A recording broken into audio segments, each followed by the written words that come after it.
Bismillahirrahmanirrahim. Assalamualaikum warahmatullahi wabarakatuh. A'udzu billahi minasyaitonir rajim. Bismillahirrahmanirrahim. Alhamdulillahirabbil alamin wa bihi nasta'in ala umuri dunya waddin. Wassalatu wassalamu ala asyrafil anbiya'i wal mursalin wa ala alihi wa ashabihi ajma'in. Rabbi shrah li sadri wa yassir amri wahlul 'uqdatam min lisani yafqahu qawli.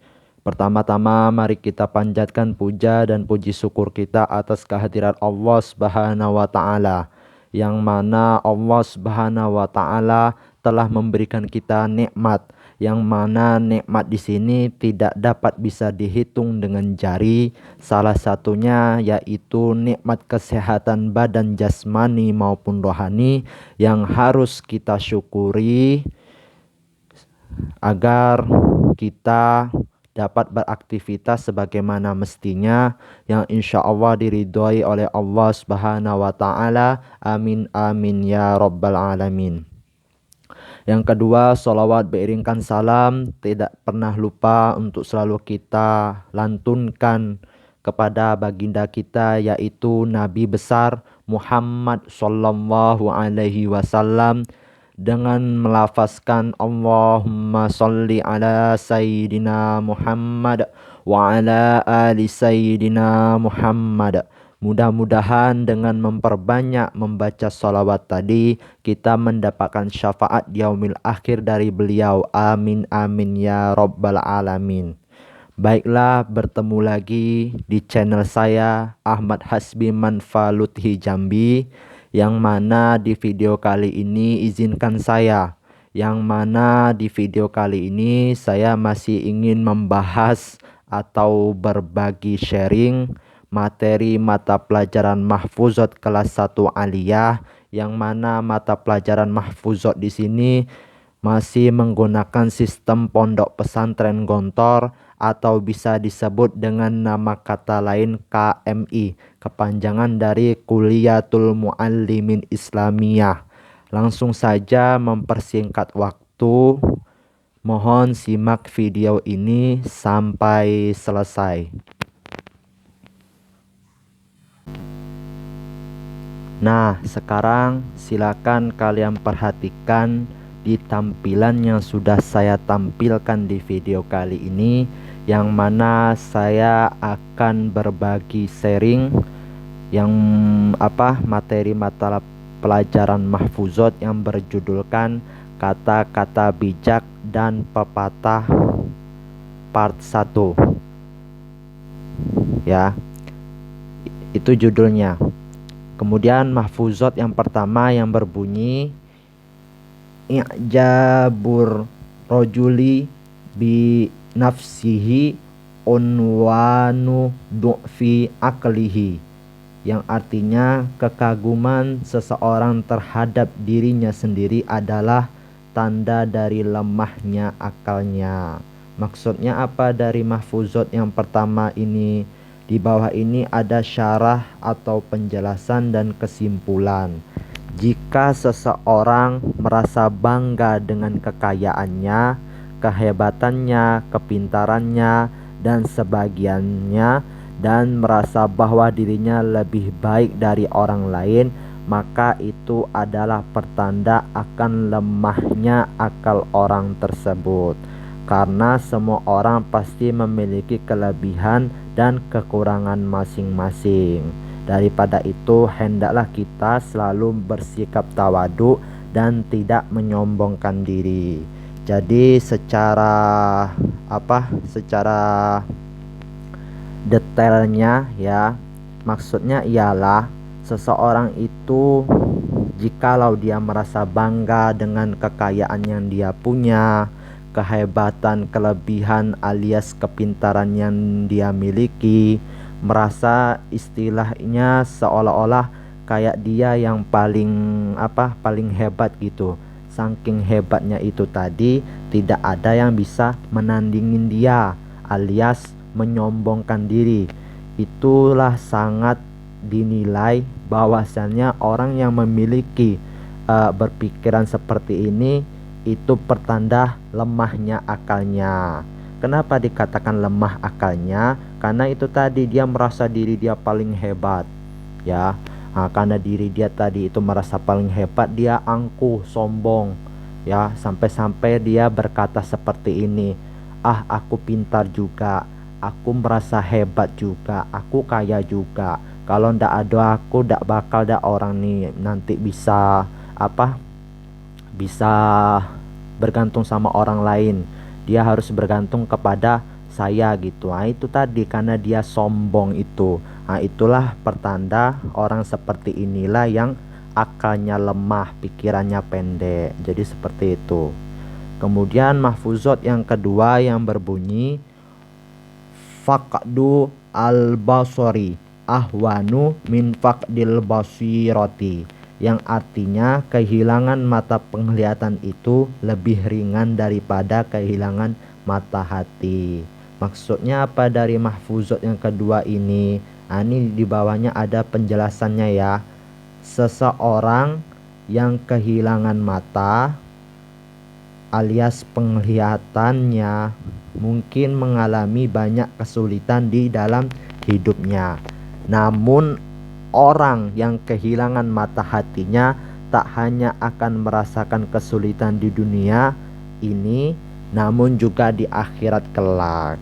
Jadi secara detailnya maksudnya ialah seseorang itu lebih baik dia kehilangan mata penglihatannya dibandingkan mata hatinya tertutup. Kenapa demikian? Karena kalau mata hati sudah tertutup, mata hati sudah terkunci, maka orang seperti inilah yang akan sulit mendapatkan hidayah dari Allah Subhanahu wa taala, alias mendapat penerang untuk di hatinya itu agak payah ya, sulit bahkan ya. Nah, jadi itulah yang dinamakan lebih baik kita itu kehilangan mata penglihatan ya, daripada kita harus kehilangan mata hati. Nauzubillahi min zalik. Kemudian dari mahfuzat yang ketiga, maksudnya ialah bunyinya inna qalbal ahmaki fi famihi walisanul akili fi qalbihi, yang artinya sesungguhnya hati orang bodoh itu ada di dalam mulutnya, sedangkan lisan orang berakal itu ada dalam hatinya. Maksudnya apa? Di bawah ini ada penjelasannya. Orang bodoh itu hanya berbicara karena semua yang terlintas di pikirannya tak bisa ia saring. Maksudnya saring di sini tidak dicerna, tidak dipikir-pikir dulu kalau mau berbicara. Nah, itu yang dimaksud dengan kalau dia ngomong itu tidak bisa disaring ya. Dan selalu ia sampaikan melalui mulutnya. Adapun ya sebaliknya, orang yang berakal selalu berhati-hati dalam berbicara. Ia tidak akan berbicara kecuali sesuatu yang bermanfaat. Karena itulah dikatakan hatinya orang bodoh itu berada di lidahnya. Maksudnya lidahnya tak bisa berhenti berbicara, layaknya ia adalah hati yang terus bersungut. Sedangkan lidahnya orang yang berakal itu ada di dalam hatinya. Maksudnya ialah bahwa orang yang cerdas itu sebenarnya lebih banyak berbicara di dalam hatinya atau banyak berpikir daripada di mulutnya. Orang yang tidak tahu batasan kemampuannya akan celaka, karena orang tersebut bisa terjerumus dalam sebuah perilaku dengan resiko yang tak mampu ia tanggung. Jadi secara detailnya ialah orang bodoh di sini dia lebih banyak berbicara ya. Yang mana berbicaranya orang bodoh di sini ini saya jelasi, dia yang dia omongin itu tadi tidak dipilihnya, tidak dipilahnya, tidak dicernanya dia ngomong. Ya, maksudnya dicerna di sini dia tidak berpikir kira-kira yang bakal aku omongin ke orang ini dapat melukai seseorang enggak? Kira-kira yang bakal saya sampaikan kepada orang ini membuat tersinggung enggak? Nah, dia tidak berpikir seperti itu. Nah, itulah cara berpikir orang bodoh itu. taunya cuman ngomong, berbicara, tapi tidak mampu menyaring apa yang dia bicarakan itu tadi. Nah, itu contoh cara berpikirnya orang bodoh ya. Ngomong aja tidak sepentingnya apa yang dia omongkan. Tapi sebaliknya, beda kalau orang yang berakal alias orang cerdas, orang pintar. Yang mana dia orang pintar, orang cerdas ya.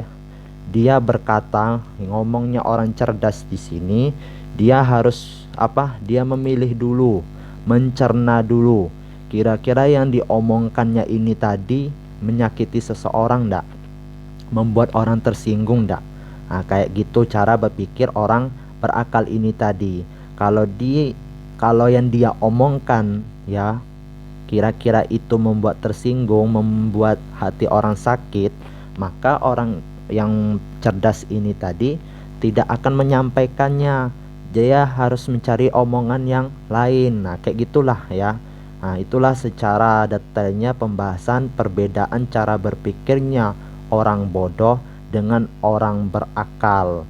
Ya, kalau orang berakal itu ngomongnya semanfaat mungkin, yang bermanfaat saja. Ya, kalau yang tidak bermanfaat dia tidak mau ngomong gitu. Nah, sesuailah dengan lidahnya. Ya, beda dengan orang bodoh. Kalau orang bodoh itu ngomong aja. Gayo, kalau bahasa Jambinya tuh besak koak namanya tuh. BK ya, besak koak. Cuman tahu ngomong tapi yang diomongkannya itu tidak tahu dia mampu apa tidaknya tuh walau alam bisawab lah. Kayak itulah kalau bahasa orang Jambi itu namanya besak koak gitu. Nah, lain yang diomong, lain pula yang dilakukan. Tidak sesuai dengan omongan, lain di hati. Nauzubillah min zalik ya walau alam bisawab. Kemudian yang keempat, mahfuzatnya yang berbunyi halakam ru'un lam ya'rif qadrahu, yang artinya hancurlah seseorang yang tidak tahu batasan dirinya. Maksudnya apa? Di bawahnya nih masih ada ini ya syarah atau penjelasannya ya. Orang yang tidak tahu batasan, maksudnya batasan kemampuan diri dia sendiri itu akan celaka, karena orang tersebut bisa terjerumus dalam sebuah perilaku dengan resiko yang tak mampu ia tanggung. Jadi maksudnya di sini ialah kalau dia tidak tahu batasan diri dia sendiri sampai mana, alias tidak bisa menjaga, yaitu dari mulai tutur katanya, perbuatannya, tingkah laku, perilaku, kebiasaan dia sehari-hari, maka orang tersebut ya na'udzubillah min zalik itu akan terjerumus dalam sebuah perilaku dengan resiko yang tak mampu ia tanggung. Salah satunya itu ya contoh ya di dalam kehidupan kita sehari-hari lah. Kalau kita dari mulai tutur kata tidak bisa dijaga, suka menyakiti seseorang, menyakiti sesama lain, terkadang apa yang diomongkan lain pula dengan perbuatan, tidak sesuai dengan perbuatan. Nah, orang inilah yang sangat celaka. Kenapa bisa celaka? Karena dia tidak mampu menanggung resiko yang telah dia tanggung, yang dia perbuati. Kalau dia menyakiti seseorang kan jadi orang banyak benci sama dia. Begitu juga dengan perbuatan. Kalau perbuatan kita dapat merugikan orang lain, orang juga bakal benci sama kita. Itulah yang dinamakan resiko yang bakal dia tanggung, tapi dia tidak mampu untuk menanggungnya. Wallahu a'lam bishawab. Kemudian yang kelima, yang terakhir, mahfuzatnya yang berbunyi al-fallahu sayyidul biladi wa malikuhu al-hakikiyu, yang artinya petani adalah tuan negeri dan pemiliknya yang sebenarnya. Maksudnya apa? Di bawahnya ada syarah atau penjelasan ya. Nih bunyinya, petani adalah urat nadi kehidupan sebuah bangsa, karena sebagian besar kebutuhan makanan di dalam sebuah negara bergantung kepada mereka. Mereka di sini mereka petani itu tadi. Namun sayangnya banyak orang yang tidak sadar akan mulianya peranan mereka. Bahkan sejarah mencatat tak jarang para petani dipandang sebelah mata dan dianggap sebagai kaum proletar. Maksudnya kaum proletar di sini ini dianggap tidak dianggap ya, alias yang hanya sekadar bekerja saja, taunya cuma bekerja untuk memenuhi kebutuhan kaum borjuis. Kaum borjuis itu seperti kayak kaum-kaum kita ini yang pekerjanya bukan seperti petani ya. Padahal seharusnya mereka layak untuk dihormati dan dianggap sebagai penopang keberlangsungan negara yang sebenarnya. Maksudnya apa? Secara detail di sini ialah padahal petani di sini adalah urat nadi. Istilahnya itu adalah jantungnya di negara kita, yang mana petani di sini ialah dia menanam padi, ya, bekerja di sawah yang tidak pernah kenal yang namanya hujan, apalagi panas ya, demi agar kita bisa makan nasi ya, bisa beli beras. Itu semuanya karena jasa petani. Cuman sayangnya petani di sini hanya dipandang sebelah mata, alias kerjanya ya karena mentang-mentang kerjanya seperti itu, ya kita sebagai di dalam kaum berada kita menilai kalau petani di sini alah kerjanya cuma seperti itu aja katanya. Dia juga orang susah katanya, berada di keluarga tidak mampu juga. Nah, kebanyakan kita memandang dia dengan sebelah mata seperti itu. Padahal justru petani yang kayak gitulah makanya kita bisa makan nasi, kita bisa beli beras ya. Padahal kita nggak boleh ya berpandangan sebelah mata terhadap orang lain ya. Bukan petani saja di sini ya, orang lain semuanya lah. Ya ini sebagai gambarannya saja. Ya jadi kita tidak bisa menilai orang itu hanya dari sebelah mata saja. Ya melainkan kita menilai seseorang itu harus betul-betul dengan kedua mata. Kalau kita menilai seseorang hanya dari sebelah mata, lantas apa gunanya Allah menciptakan mata ini ada dua? Nah, jadi seperti itu. Maka dari itulah petani itu harus dihormati karena sebagai penopang keberlangsungan negara yang sebenarnya. Kalau nggak ada petani kita apa? Innalillah ya, mati kita, nggak ada hidup ya. Yalah nggak hidup. Siapa yang mau nanam padi, siapa yang mau kerja di sawah kalau petani tidak ada? Maka dari itulah kita harus menghormati alias memuliakan petani itu tadi. Wallahu a'lam bishawab. Mungkin hanya itulah yang dapat saya sampaikan. Lebih kurangnya saya mohon maaf.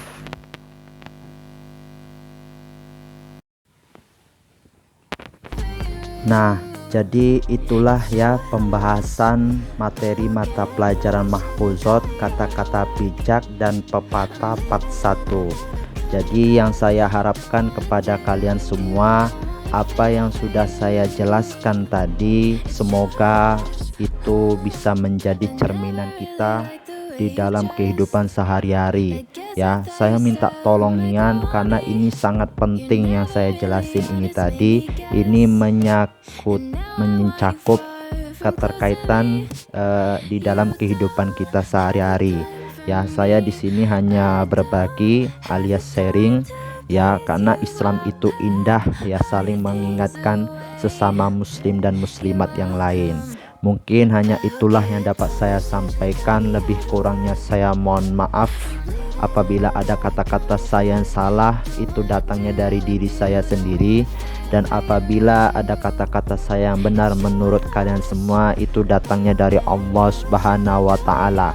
Karena pada hakikatnya yang memiliki kesempurnaan alias selalu benar itu ialah hanyalah Allah Subhanahu wa Ta'ala. Karena pepatah pernah mengatakan al-insanu mahalul khoto'i wan nisyani, yang artinya manusia itu tidak akan pernah luput dari yang namanya lupa, apalagi kesalahan.